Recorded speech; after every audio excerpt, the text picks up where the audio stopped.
All right, so we're now going to take a look at the flyweight pattern, which is all about space optimization, and we're going to work with strings, surprisingly enough. Now, remember I mentioned that string interning in .NET is one example of a flyweight, because if you make identical strings, then those strings are going to be referring to the same area in memory. And since in .NET strings are immutable, this is a very convenient move by .NET to kind of prevent additional allocations. But we're going to set up a scenario where strings are not going to be interned, and we're going to manipulate them ourselves. So here's the idea. Let's suppose we have a multi-user system and we have a user in that system. Now let's suppose that when the user signs up, they have the full name that they provide. So we're going to have string full name. So that's going to be a field, and then we'll have a constructor for initializing the full name as soon as CTOR-F begins to work, or maybe it has stopped working. There we go. Finally, after so many attempts. So we have this class, and we can imagine a situation where you have hundreds of thousands of users with similar names, not necessarily identical, but they might have similar first names or last names or whatever, and we might want to optimize the memory usage. Now, in order to actually test memory usage, I'm going to be using something new, something we haven't used before. What I'm going to be using is a framework called .memory unit, and let me just get this from a Nugget package. So .memory unit is a unit testing framework specifically for memory consumption, and that's what we're going to look at. We're going to look at memory consumption. So we're going to choose .memory unit here. It is a free framework provided by JetBrains. So I'm going to go ahead and install this Nugget package, and then we'll have fun actually using it and looking at how much memory a particular set of objects takes up, because that's what we're interested in. We're interested in finding out how we can optimize the space taken up by strings in our case, because that's what it's all about. It's string allocations. Okay, so what I'm going to do is I'm going to set up a unit testing scenario where the number of objects being allocated is rather ridiculous. So I'm going to simulate a real life kind of high load system. So we're going to have a class called demo.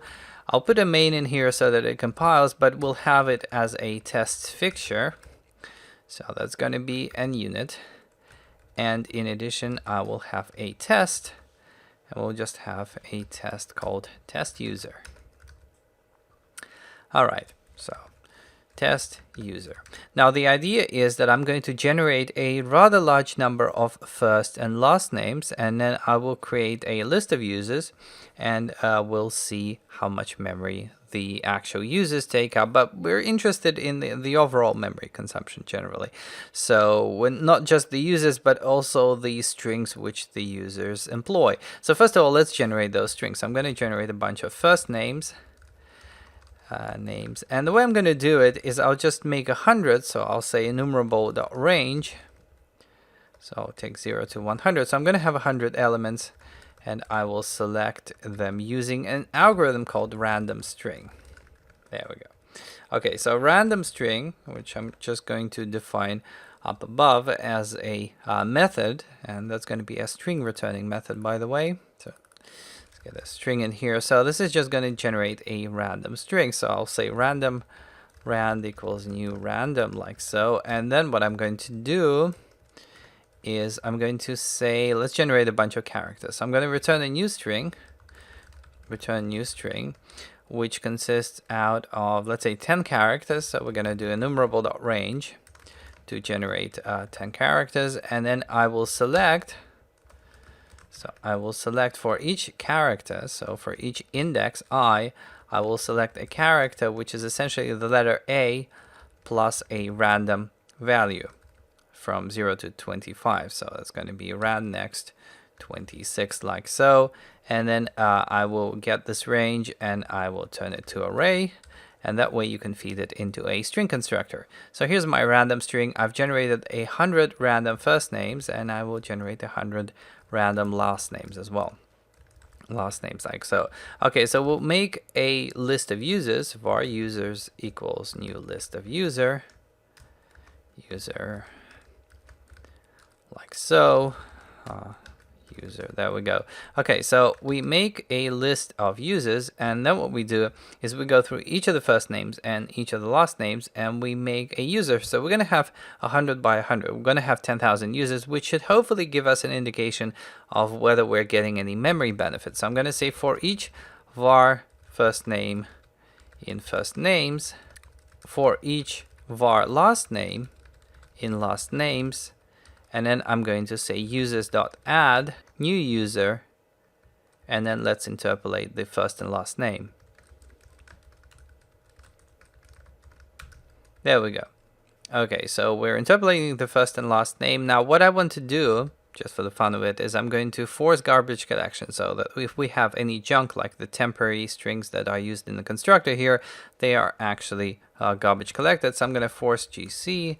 It's going to be yet another method. So let's put this in here, for example. So I'm going to do GC collect, wait for finalizers, and then GC collect again. So GC dot collect, and then GC dot wait for pending finalizers. There we go. Okay, so we forced GC, and now we want to see how much memory we took. And I'm just going to write out the overall memory. So I'm going to say dot memory, and it should be like this. So we get the import dot memory dot check, and then here's the lambda. So we pass in the memory, and then we right line the total amount of memory that was occupied. So we're going to see memory dot size in bytes. There we go. So this is our test, and in order to execute this .memory unit test, you don't just go alt enter and run. Instead you choose run under .memory unit. So I forgot a semicolon here, but once I got that in, let's actually execute this and let's see how much memory we take up. Alright, so we got a value. We have this value. I'm going to copy it and paste it right next to our test so we remember what it is. So this is the size in bytes that all the memory in this particular test occupies. So it's not particularly scientific, but we have this indicator of 1,655,033 bytes being occupied. So now what we can do is we can try to optimize this very simple situation with the full name by splitting the full name into first and last name, and then simply storing the references to those objects. So I'm going to make a new class. It's going to be a class called user2, and it's going to have the same constructor. So it will take a full name like so, but we're going to store things differently. So we're going to store a static cache of all the possible strings. So I'm going to have a static list of string. Let's call it strings. Let's just initialize it with an empty list. And here what I'm going to do is a bit more complicated, shall we say, because I want to keep all of the names, so the first and last names, I want to keep them in this list. So how can I do it? Well, first of all, I'll make an inner function called get or add. So this is going to be an inner function which takes a string, and here I will try to get the index of this element in strings. So I'll say int idx equals strings dot index of. I'll try to find the string in the elements that we have already cached, and if we already have that index, so if index is not equal to -1, then we can return the index because we already have the string cached. Otherwise, what we do is we add it to the set of items. So we say strings.add, and we add the full name, or rather the string that gets passed in, not the full name, the string that gets passed into our inner function, and then we return its index, which is strings.count -1. That's the index of the last element. So this is an inner function, and then we're going to call it on every single element from the full name. So we're going to split the full name. We're going to call get or add on every part of the full name, and we're going to store all the indices in a private array. And this is going to be a private integer array called the names, for example. There we go. Okay, so what I'm going to do here is I'm going to say that names, this new array that I've just made, names is equal to, so we take the full name, we split it, split on a space, and then we call get or add on every single element. So we select get or add, and then we turn it to an array. There we go. So we're only storing the indices, and all the strings are stored in the list of strings. So if you want to assemble the full name For example, if you had to assemble the full name back, all you have to do is write something like public string full name, and that would be a property with a getter which does string.join with a space on the actual names. So you grab the names, which are indices, and then you transform them. So in this case, it would have to be something like names.select, names.select, and you would have the index, and you would put the index into strings. So you say strings at this particular index, and you would and that's pretty much it. That's all that you have to do, except that now if we call this, we get a bunch of strings, and so we do string.join with a space, we're getting a bunch of strings. Let's turn them into an array. Let's see what's actually going on here. So we're trying to join char and string array, but it only does string and string array. Okay, so that can be a space like this. So it can be a string space. There we go. And now I don't think we need to array anymore. Okay, so this is the setup. I'm just showing you full name so that you have an idea for how it's implemented. And now we can write an identical test. So we've built this type user2, and we can try building an identical test. So I'm just going to duplicate this particular test. Control D here. And I will say test user2. Let's put a list of user2 here. There's going to be a user to here, but apart from that, everything is the same. So now what we can do is we can build, and then we can actually run this test using .memory unit. Hooray! And here is the other value. So let me copy that and paste it. Paste it next to this one. So as you can see, the second approach has saved us, about 300 kilobytes worth of memory.